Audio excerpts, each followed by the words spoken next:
Next, it is regarding the provisioning coverage ratio, that is PCR.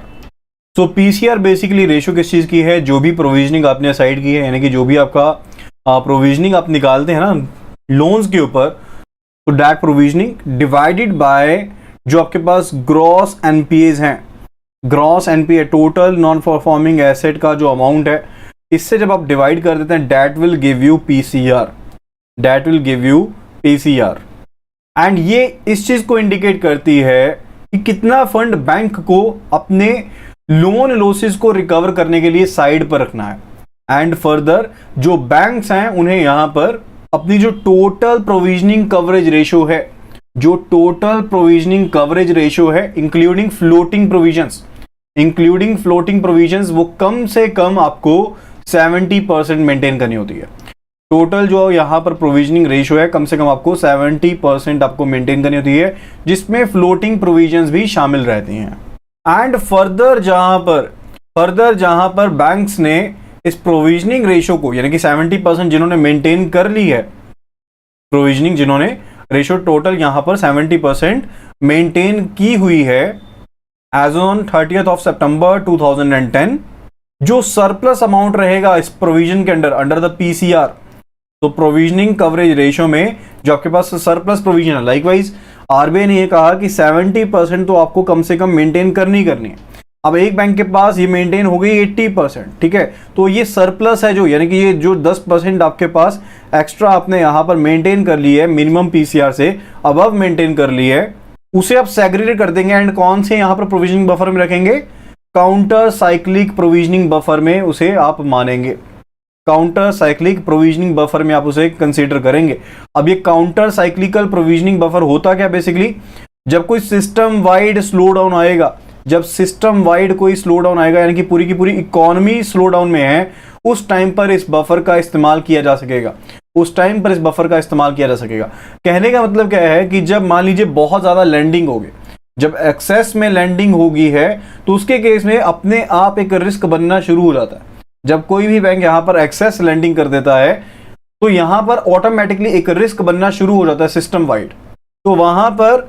इस extra surplus provisioning का benefit जो है वो उठाया जा सकेगा। ओके, एंड फर्दर ये जो बफर क्रिएट किया गया है बैंक्स के द्वारा क्रिएट किया जाएगा, यानी कि जो भी सरप्लस पीसीआर है उसमें से जो भी ये बफर क्रिएट किया जाएगा, ये बैंक्स को सिर्फ और सिर्फ स्पेसिफिक प्रोविजनिंग के लिए इस्तेमाल करना होगा। एंड इसको इस्तेमाल करने से पहले रिजर्व बैंक ऑफ इंडिया का अप्रूवल लेना होगा। Next it is regarding options available to banks for stressed asset. तो स्ट्रेस्ड एसेट के केस में बैंक के पास कौन सी ऑप्शंस अवेलेबल हैं उनके बारे में देख लेते हैं। सो यहाँ पर ये 6 यहाँ पर ऑप्शंस अवेलेबल हैं, debt is exist from the loan account, rescheduling या फिर restructuring, rehabilitation, compromise, legal action, write off. तो सबसे पहले देखते हैं regarding the exist from the account, यानी कि जब आपको सिम्टम्स दिखने शुरू हो जाते हैं सिकनेस के, तो आप अकाउंट से एग्जिस्ट कर सकते हैं, यानी कि हो सकता है कि आपके पास एग्जिट रूट जो हो, आप टेक ओवर किसी और बैंक में करवा दें लोन को, ठीक है, तो ऐसा भी हो सकता है। लेकिन जब आपके पास एकदम से आपने सिम्टम्स को देख लिया, तो उसे बेसिकली कोई और बैंक भी क्यों यहां पर टेक ओवर करेगा, तो ये भी एक बड़ा कारण बन जाता है कि ये जो ऑप्शन है इसका इस्तेमाल करना काफी डिफिकल्ट रहता है। एंड फर्दर इस तरह के अकाउंट से डील करने के लिए बैंक को दूसरी ऑप्शंस का सहारा लेना पड़ता है। Next it is regarding the rescheduling और restructuring.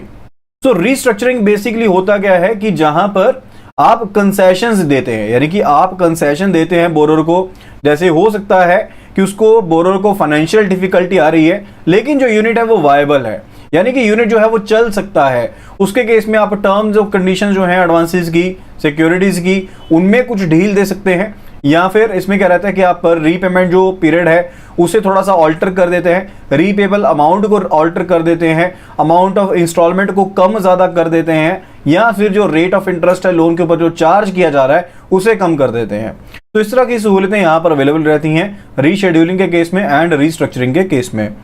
That it is regarding the prudential guidelines on restructuring of advances. तो कौन सी प्रूडेंशियल गाइडलाइंस यहाँ पर अवेलेबल हैं उनके बारे में देख लेते हैं। तो बेसिक जो ऑब्जेक्टिव है रीस्ट्रक्चरिंग का वो क्या है कि अगर कोई यहाँ पर यूनिट नहीं चल पा रहा है उसकी फाइनेंशियल कंडीशंस के कारण नहीं चल पा रहा है, तो उसे एक और मौका देना है ताकि वो अपनी इन प्रॉब्लम से निकल पाए।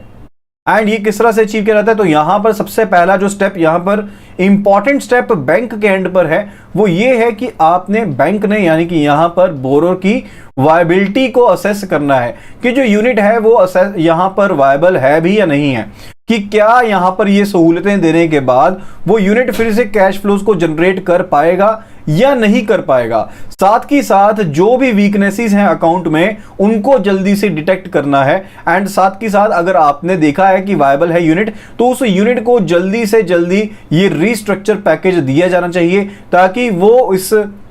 दौर से निकल पाए। ठीक है, तो गाइडलाइंस जो यहां पर दी गई हैं रिजर्व बैंक ऑफ इंडिया के द्वारा, उन्हें यहां पर 4 तरीकों में बांटा गया है, 4 कैटेगरीज में बांटा गया है। First of all it is regarding the, एक तो इसमें रहते हैं इंडस्ट्रियल यूनिट, दूसरे इसमें रहते हैं नॉन इंडस्ट्रियल यूनिट। ठीक है, तो जो भी आपने रिस्ट्रक्चरिंग करना है एडवांसेस को जो इंडस्ट्रियल यूनिट को दिए गए तो वो हो गए। दूसरा हो गया कि आपने इंडस्ट्रियल यूनिट को जो एडवांस दिए गए हैं उन्हीं को रिस्ट्रक्चर करना है, लेकिन अंडर द सीडीआर मैकेनिज्म, यानी कि कॉर्पोरेट एडेप्ट रिस्ट्रक्चरिंग मैकेनिज्म के तहत करना है। ठीक है, तो एक तो हो गया कि आपने इंडस्ट्रियल यूनिट को वैसे ही करना है, रिस्ट्रक्चर करना। दूसरा है कि आपने इंडस्ट्रियल यूनिट्स को रिस्ट्रक्चर तो करना है लेकिन अंडर सीडीआर मैकेनिज्म करना है। देन इट इज रिगार्डिंग कि आपने एसएमई को जो एडवांस दिया, यानी कि स्मॉल मीडियम एंटरप्राइजेस को जो एडवांस दिया है उनको यहां पर रिस्ट्रक्चर करना है। Then it is regarding restructuring of all other advances, इन तीनों कैटेगरीज को छोड़ते हुए,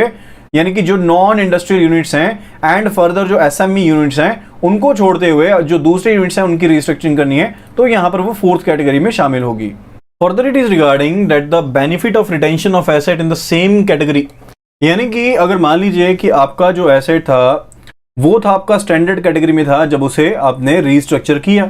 ठीक है, तो नॉन इंडस्ट्रियल एक्टिविटीज को छोड़कर, जो नॉन इंडस्ट्रियल एक्टिविटीज हैं उनमें एसएमई को छोड़कर, ठीक है, तो हमने दो कैटेगरीज में डिवाइड किया था। एक आपने कहा था आपके पास है इंडस्ट्रियल कैटेगरी है, दूसरा है आपके पास नॉन इंडस्ट्रियल। तो हम यहां पर बात कर रहे हैं रिगार्डिंग द नॉन इंडस्ट्रियल। तो नॉन इंडस्ट्रियल में स्मॉल मीडियम एंटरप्राइज को छोड़कर बाकी सभी यहां पर नॉन इंडस्ट्रियल एक्टिविटीज के लिए यहां पर ये फैसिलिटी अवेलेबल नहीं है, यानी कि उनमें अगर कोई स्टैंडर्ड कैटेगरी का लोन जो है उसको अगर आप रिस्ट्रक्चर करते हैं तो वो कौन सी कैटेगरी में जाएगा, वो जाएगा सब स्टैंडर्ड कैटेगरी में। फर्दर जो और डिफरेंस है रिगार्डिंग द प्रूडेंशियल रेगुलेशंस, अब यहां पर एक कैटेगरी में बांटा गया है तो उसके पीछे डिफरेंस क्या है, प्रूडेंशियल रेगुलेशंस के बीच में है। तो यहां पर प्रूडेंशियल रेगुलेशन का डिफरेंस है लाइकवाइज सीडीआर मैकेनिज्म, एंड जो यहां पर एसएमई के अंडर जो यहां पर रिस्ट्रक्चरिंग की जाती है वो बेसिकली ज्यादा डिटेल्ड है एंड ज्यादा कॉम्प्रिहेंसिव है। एंड फर्दर जो सीडीआर मैकेनिज्म है सिर्फ और सिर्फ उन बोरोर्स के लिए अवेलेबल है जो इंडस्ट्रियल एक्टिविटीज में लगे हुए हैं।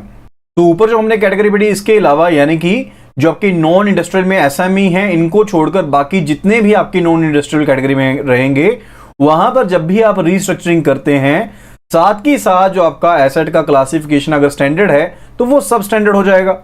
लेकिन यहां पर 3 तरह की कैटेगरीज को यहां पर छोड़ा गया है, 3 तरह की कैटेगरीज के लिए इसमें भी एक्सेप्शन है, यानी कि अगर कोई कंज्यूमर या फिर पर्सनल एडवांस है, फर्दर अगर कोई एडवांस जिसको क्लासिफाइड किया गया है एज कैपिटल मार्केट एडवांस, या फिर अगर कोई रियल स्टेट एक्सपोजर है, तो इसके केस में भी यहां पर अगर लोन पहले आपका स्टैंडर्ड कैटेगरी में था तो वो सब स्टैंडर्ड कैटेगरी में रिक्लासिफाई नहीं होगा। तो कहने का मतलब है एक तो आपके पास हो गए जितने भी इंडस्ट्रियल लोन हैं